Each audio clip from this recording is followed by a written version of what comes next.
Even though Rick eventually got his retribution on Rick Prime and Rick and Morty Season 7 Episode 5 the programs. Post-credit stinger showed that it was all for nothing. An ancient saying states that a person seeking retribution should dig two graves, one for himself and one for his opponent, but Pushti embodied an equally common perspective on retribution in the renowned diss tune The Story of Adon, in which the rapper declared he was planning 3 hearses for his rivalry with Drake, because if we all got to hell it'll be worth it. Appeared more and more in the first episodes of Rick and Morty Season 7 that the chaotic animated comedy was supporting the earlier viewpoint. After his wife Diane passed away, Rick continued to harbor a vengeful streak against his adversary Rick Prime, but this fixation was no longer what to find him. Rick was able to continue working on his desire for vengeance in the background while going on excursions with Jerry and even teaching Morty about the difficulty of ethical consumerism.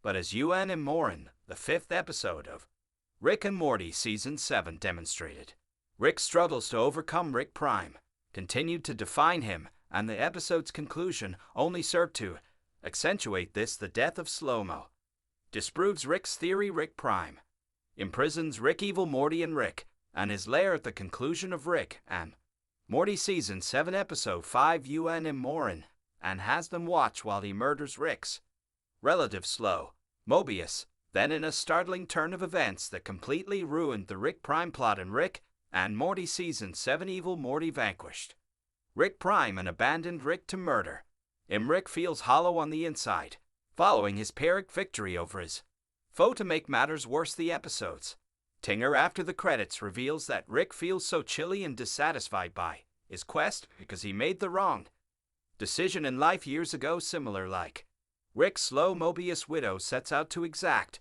revenge on her partner's killer in the UNM Morin post-credit sequence. Before finding someone else who had lost their first love, she even goes to several of the same places as Rick does. Unlike Rick, the widow of Slow Mobius finds fulfillment and puts a stop to her preoccupation with vengeance when she begins a relationship with this beaut extraterrestrial. The stinger therefore demonstrates that Rick did in fact squander decades of his life seeking retribution. Few fans could have predicted this gloomy conclusion, even if Rick and Morty Season 7 hinted at terrible turns in the Rick Prime plot. The saddest turn in Rick and Morty Season 7 is Rick Prime's death. Rick might have spent all this time creating a better life for himself rather than becoming consumed by this grudge, as evidenced by the revelation that he felt nothing after murdering his opponent.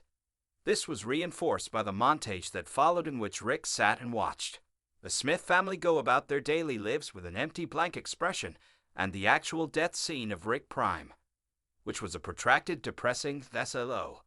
The post-credit stinger demonstrated that Rick might have been content if he had shifted his attention years earlier, which served to emphasize the point even more after several humorous post-credit stingers from Season 7. This heartbreaking moment showed that Rick and Morty could also be somber. Thanks for watching, and if you're new to the channel, subscribe and click the bell so you don't miss out latest videos of media, music, breakdown, music.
Video করি।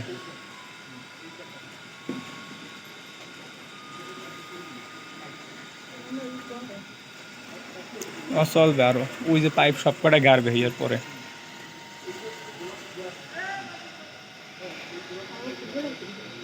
হুম, বাইরে বাইরেই বই থাকে। ওই বিল্ডিংয়ে জায়গা নেছে নেই, ওই বিল্ডিংয়ে গ্যারেজে জায়গা নেছে নেই।